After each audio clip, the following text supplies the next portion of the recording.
lukis di mobil. Aduh. Papa pasti senang nih. Gitu. Tapi dasar cara berpikir anak kan beda dengan orang dewasa kan. Asiklah dia melukis gitu. Di atas mobilnya? Di mobil. Di mobil, permukaan mobilnya ya? Jadi baret gitu kan, jadi berbekas karena pakai paku berkarat. Iya. Nah, sorenya orang tuanya pulang. Seperti biasa, setiap kali pulang, yang pertama dicari adalah anak semata wayangnya ini. Upi, papa pulang. Begitu dengar bapaknya udah pulang, wah segera dia berhambur. Wah, Upi hari ini pintar pak, mau kasih hadiah sama papa. Apa? Oh, Upi tadi melukis. Digendong lah si Upi. Coba. Di mana lukisannya ya? Diajaklah ke belakang rumah. Dilihat ke tanah, wah benar. Penuh coret-coret si Upi. Bagus ya. Bagus. Biasa kan ya kalau kita punya anak umur 3 tahun, dinding penuh coret-coret kan? Iya. Bagus. Masih ada pak. Sana gitu. Di parkiran dilihat. Waduh ini mobil juga belum kepake. Sudah penuh coret-coret. Marah besar. Marah besar. Saking marahnya si Upi tanpa sadar dilepas dari gendongan. Kemudian si bapak sibuk mencari alat untuk memberikan hukum si Upi. Yang dia temukan adalah mistar besi. Dengan mistar itu dipukul. Mana tangan yang nakal? Ini tangan kamu yang nakal. Ini tangan kamu yang nakal. Kamu rusakin mobil papa. Gitu. Karena tidak terkontrol gitu emosinya. Si mama yang melihat tidak menegur. Dia pikir ya inilah pembelajaran, mudah-mudahan setelah ini tidak dilakukan lagi. Yang menolong si Upi adalah pembantu. Sudah tuan, kasihan si Upi. Diambil si Upi kemudian dibawa lari masuk ke kamarnya. Masih marah si bapak gitu. Sampai malam Upi menangis kan. Menangis terus. Si tuannya ini bilang, Di, ada apa si Upi menangis terus? Ini tuh enggak tahu dari tadi menangis. Ya udah, kita besok mau masuk kerja besok ini harus istirahat. Suruh diam dong. Gak tahu tuan, tapi badannya panas gitu. Udah belikan saja obat penurun panas gitu. Rupanya masih kesal si bapak ini. Jadi tidak sempat lagi pergi besok anaknya. Besokan harinya pagi-pagi segera dia berangkat kantor. Waktu sorenya pulang, kembali lagi seperti biasa cari si Upi. Upi, papa pulang. Tapi rupanya tidak ada yang menyambut seperti kemarin. Dia cari-cari di mana si Upi. Akhirnya dia temukan di kamar pembantu.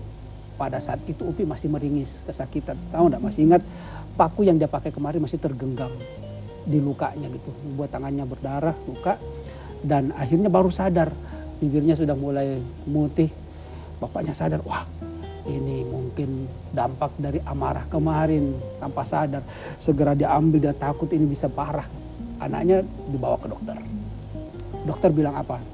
Pak, beruntung bapak cepat-cepat membawa, hampir tidak tertolong ini titanus, bisa menyerang ke alat sarafnya yang lebih penting itu dan bisa mencabut nyawanya. Maka disodorkanlah si bapak itu selembar kertas yang harus ditandatangani. Ketika dia baca, diminta persetujuan orang tua untuk menyetujui bahwa tangan anaknya terpaksa harus diamputasi, harus dipotong. Penyesalan harus selalu di belakang ya. Dan lebih sedih lagi, ketika si anak sudah sadar, dia minta maaf sama bapaknya. Pak, Upi minta maaf. Iya nak, Bapak yang salah. Bapak yang tidak bisa menangkap pesan kamu. Tapi Pak, kalau Bapak sudah tidak marah, bolehkah Upi salaman Pak? Begitu itu tangannya sudah tidak ada. Gitu. Kadang-kadang kita tidak sadar ya terhadap anak kita.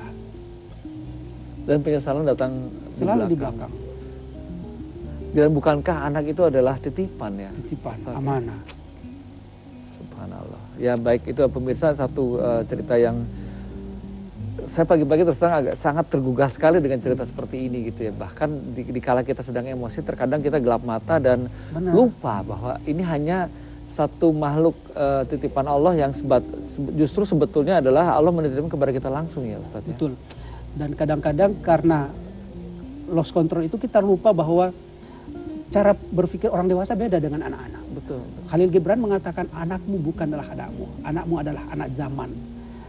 Sehingga saya sendiri ketika anak saya sering menelpon, bahkan kadang-kadang 4 kali sehari menelpon hanya menyatakan, Pak sudah makan, ayah sudah makan. Kesannya mengesalkan ya? Mengesalkan, kan tadi baru nelpon. Teman saya bilang, jangan marah.